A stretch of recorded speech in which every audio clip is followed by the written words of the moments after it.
showed no signs of a quick solution.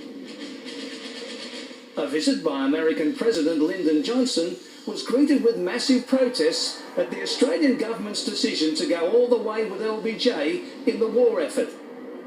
Johnson was here at the invitation of Prime Minister Harold Holt, who, in 1967, drowned in heavy surf at Portsea in Victoria. His body was never found. Scores of people also drowned in New Zealand when onlookers stood helplessly on the shore as the ferry Wahine sank in cyclonic conditions in Wellington Harbour after striking a reef. But from tragedy to triumph when in July 1969 the world watched in amazement when Neil Armstrong became the first man to set foot on the moon. The same year, Australia produced another world boxing champion. Jean-Pierre Famechon was a boxing blue blood who fought like the Scarlet Pimpernel, darting here, there and everywhere behind a rapier jab. His father and two uncles were famous fighting men too. Famo was born in Paris in 1945 and came to Australia in 1950 with his father Andre.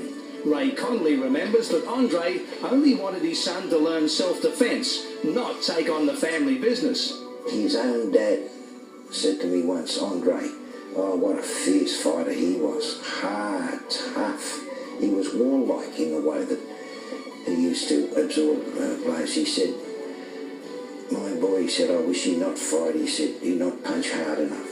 But Famo was keen to earn a quid. Under trainer Ambrose Palmer, he developed into a ring artist. Now, recovering from an horrific accident, Famo recalls his first boxing hero. There was one person by the name of Max Carlos whom I enjoyed seeing, and he was trained by Ambrose Palmer also. In 1964, Famo won the Australian featherweight title against Ollie Taylor, and over the next 3 years dismantled some classy opposition: Billy Mayles, Noel Kundi, Max Murphy and Giovanni Gigenti. In 1967 he was matched here with big punching American Don Johnson. He was a very powerful man for his weight, and the young Australian nearly makes an early mistake by trying to trade punches at close quarters. How was that for sidestepping a problem? Famechon's magnificent reflexes, fast hands and fabulous footwork left Johnson hitting air.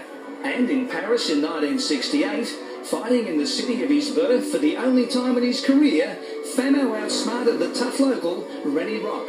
René Rock was the French lightweight champion, which led the promoter give me a title shot against Jose Legra.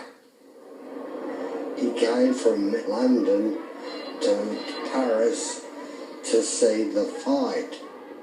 In Sydney, Famo's brilliance befuddled the American Bobby Valdez. At this stage, Valdez is behind on points, but he's still fighting strongly. And when the Aussie maestro jumped in with the flashy Cuban Jose Legra in London on January the 21st, 1969, Famo was almost impossible to nail. At stake, the featherweight championship of the world. Legra had 54 consecutive wins and the betting shops made him 5-1 on, but Famo was determined. There's the bell. What a title fight it was. What a title fight. Famechon has won the World Featherweight Championship. I had a job to do, and I knew what the prize would be if I won. The world's your oyster if you won. So seeing that I enjoy oysters, I went for it. Famechon and Ambrose Palmer returned home in triumph, and with Lionel Rose holding the world bantamweight crown, Australia now had 2 world champs at the same time. On July the 28th, 1969, Famechon made his first defence of the WBC featherweight title against Japan's Fighting Harada. It was a night of controversy. Willie Pep, the referee and sole judge, and, no doubt overawed by the occasion, mucked up his scoring. First, he declared the bout a draw. Famechon had hit the canvas 3 times. Harada's handlers protested and the crowd booed. Pep's scoring was checked at ringside and it was discovered that he'd made a terrible blunder, but not the one that most imagined. He had Famechon winning by a point. Famo had retained his title. All arguments about the outcome were settled 6 months later in Tokyo when Famo came down off his twinkle toes and ended Harada's career with a barrage of heavy punches.